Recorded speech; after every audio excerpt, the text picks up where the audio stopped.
मुगल सम्राट हुमायूं की मृत्यु पर इतिहासकार लेनपुल ने कहा, हुमायूं जीवन भर लड़खड़ाता रहा और लड़खड़ाते हुए अपनी जान दे दी।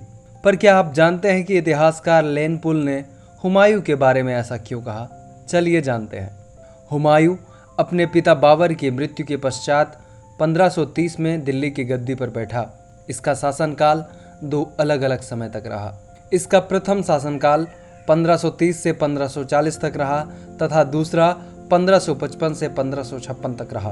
1539 में हुए चौसा के युद्ध में हुमायूं शेर शाह सूरी के द्वारा पराजित हो गया, लेकिन वह जान बचाने में सफल रहा।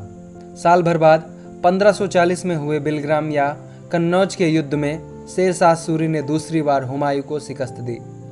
आखिरकार इस युद्ध के बाद हुमायूं पूर्ण रूप से हारकर दिल्ली छोड़कर चला गया और शेर शाह सूरी दिल्ली की गद्दी पर बैठा।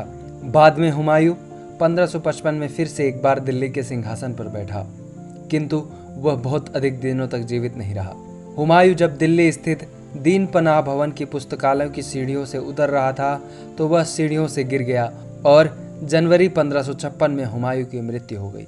दरअसल हुमायूं की इस तरह चलती लड़खड़ाती जिंदगी और मृत्यु को लेकर इतिहासकार लेनपुल ने हुमायूं पर ऐसे टिप्पणी की थी, हुमायूं गिरते पड़ते इस जिंदगी से मुक्त हो गया, ठीक उसी तरह जिस तरह वह तमाम जिंदगी गिरते पड़ते चलता रहा था।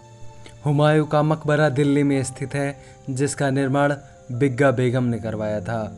इसकी आत्मकथा हुमायूंनामा इसकी बहन गुलबदन बेगम ने लिखी है।